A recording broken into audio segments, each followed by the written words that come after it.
जिन बच्चों का ना आपका GNM आयुर्वेदिक थर्ड ईयर में है वो या सेकंड ईयर में, क्योंकि सेम ही सिलेबस है, लेकिन जिनका थर्ड ईयर के एग्जाम है उनका भी, और जो बच्चे भी थर्ड ईयर में आए हैं उनका भी। ठीक है, इधर को आ जाओ थोड़ा सा। तो ये आपकी 5 की 5 बुक्स है, जिनके बारे में 5 की 5 बुक्स के नाम बताऊंगी। आपकी 5 की 5 बुक्स है कौन सी और कौन से इंपॉर्टेंट क्वेश्चन है और कितना आपको पढ़ना है। ठीक है, आपकी पहली बुक है विशिष्ट परिचर्या स्पेशल नर्सिंग। ठीक है, सेकंड बुक है आपकी मानस रोग परिचर्या, फिर आपके व्याधि विज्ञान एवं उपचार, फिर आपका दर्द विज्ञान एवं भाज्य कल्पना, फिर है आपका प्रस्तुति तंत्र एवं स्त्री रोग। ये आपकी 5 इंपॉर्टेंट बुक है, ये आपकी 5 बुक है। अब मैं आपको इन एक एक करके इन बुक के जो आपका सिलेबस होगा, इंपॉर्टेंट क्वेश्चन होंगे आपके वो और चैप्टर सारे बता दूंगी। देखो, पढ़ना है ना पढ़ना वो आपकी रेस्पॉन्सिबिलिटी है। अगर कोई बच्चा हमारे स्कूल से कोई कन्फ्यूजन हो या कोई दिक्कत हो तो वो कॉलेज आओ समझो। बाकी जो इंपॉर्टेंट क्वेश्चन है आप घर रह के पढ़ो या मेरे से बुक लेके जाओ, कॉलेज आओ, बुक रखी है आपकी, आप बुक से पढ़ो, क्योंकि हर बार थोड़ी बहुत ही हेल्प हो जाती है, लेकिन इस बार ऐसा कुछ भी नहीं है। आपको कुछ अब बैग बहुत ज़्यादा लग रही है बच्चों की, इसलिए कह रही हूँ, क्योंकि ऑलरेडी आपके पेपर इतने लेट है। आपका बैग आ जाएगी तो 1-1.5 साल आपका और वेस्ट हो जाएगा। और आप कोई चीज़ कर रहे हो तो अच्छे से करो। पहली बुक है आपकी मानस रोग परिचर्या। ठीक है, जिनमें से आपका पहले मैं फर्स्ट क्वेश्चन के बारे में बताऊंगी आपको। इनमें आपके टोटल है आपके 11 क्वेश्चन।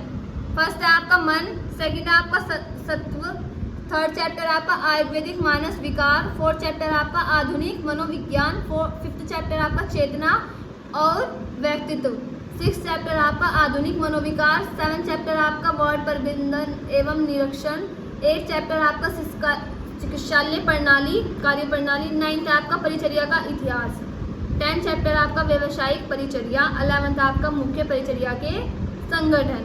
ठीक है, अब मैं जो इंपॉर्टेंट क्वेश्चन है ना वो बता दूंगी आपके, इनमें से कौन से आपके इंपॉर्टेंट क्वेश्चन है। जिन बच्चों के पास बुक नहीं है वो बुक ले जाओ, क्योंकि पढ़ना पड़ेगा बहुत ज़्यादा, क्योंकि बैग इस बार ज़्यादा है। पहला क्वेश्चन है आपका मन की परिभाषा। पहला आपको मन के बारे में लिखना, पहले ही चैप्टर में से आपका क्वेश्चन है मन की परिभाषा। और ये नहीं मन आ गया तो आप मन पे पता नहीं क्या क्या अपनी तरफ से बना के लिख दोगे, नंबर कटेंगे। जो आपका बुक में आपको थ्योरेटिकल वो लिखना है, ये नहीं खुद से मन के बारे में लिख दिया, मन के कार्य लिख दिया, ऐसा कुछ नहीं है। हर चीज़ सिस्टमेटिक तरीके से करनी है आपको। नेक्स्ट है आपका उन्माद एवं अपस्मार के लक्षण का क्या अंतर है। फिर आपका परिचारिका की व्यवसायी उत्तरदायित्व क्या है, फिर आपका वार्ड परीक्षण क्या है, फिर आपका अर्धचिंतन क्या है, फिर आपका टिप्पणी, फिर आपकी टिप्पणी। देखो, आप स्क्रीनशॉट ले लो, मेरे हिसाब से आपको एक नोटबुक बता लेनी चाहिए ये सारे के सारे। इसके बाद आपका है देखो मन की परिभाषा, दोबारा फिर आ गया, कितना इंपॉर्टेंट है। फिर आपका आयुर्वेदिक मानसिक रोग के सामान्य परिचर्या का वर्णन, फिर आपका मानस रोग की चिकित्सालय आयुर्वेद से उपाय, फिर आपका मधुमूर्छायम संन्यास, फिर है आपका अर्धचिंतन। इसके आप स्क्रीनशॉट ले लो, क्योंकि देखो अगर मैं आपको ऐसे समझाऊंगी तो बहुत ज़्यादा हो जाएगा, लेकिन ये क्वेश्चन जो आपको बता रही है आपके आने चाहिए आपको।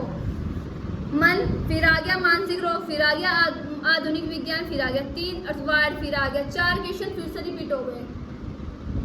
ज़्यादा नहीं, अगर आप एक बुक में से 20 क्वेश्चन भी कर लोगे। और एक बात का ध्यान रखना, एक क्वेश्चन कम से कम 4 पेज या 5 पेज का होना चाहिए, 5 पेज से कम का क्वेश्चन नहीं होना चाहिए। ठीक है, क्योंकि स्क्रीनशॉट ले लो आप इसका।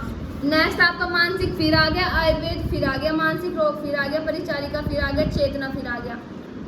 क्वेश्चन रिपीटेड आते हैं, अगर आप 20 क्वेश्चन कर लोगे तो आपका काम हो जाएगा। ठीक है, फिर नेक्स्ट है आपका लास्ट, देखो मन के लक्षण, फिर आगे कितना इंपॉर्टेंट है। मन भी, चेतना भी, वार्ड भी, मानसिक रोग भी। अगर आप ज़्यादा नहीं ये भी पढ़ लो डीपली, ज़्यादा नहीं ये भी, ये वाली भी, तो आपका काम हो जाएगा। बाकी इस वाली बुक के आपके ये वाले क्वेश्चन इंपॉर्टेंट है। अब सेकंड बुक है आपकी विशिष्ट परिचर्या। इस वाली बुक के मैं आपको बाकी एक ना बुक विशिष्ट परिचर्या ना मुझे ऐसा लगा, हाँ चलो ये वाली पढ़ लो, कोई दिक्कत नहीं, सेम सिलेबस है आपका। अब आपकी इस वाली बुक के में आपके इंपॉर्टेंट आपके जो चैप्टर है वो, अगर आप ऐसे वीडियोस देख लोगे स्किप कर दोगे तो समझ में नहीं आएगा। कॉपी पेन लेकर सबसे पहले तो सारे चैप्टर के नाम लिखो, चैप्टर के बारे में पता होना चाहिए किस चैप्टर का क्या मतलब है। उसके बाद इंपॉर्टेंट क्वेश्चन है आपके, उन्हें पढ़ो सारे जो मैं आपको बता रही हूँ। पहला आपका शल्य चिकित्सा, फिर सूचिवेद, फिर मूत्र सलाका। फिर फोर्थ है आपका नमूना संग्रहण, विसंक्रमण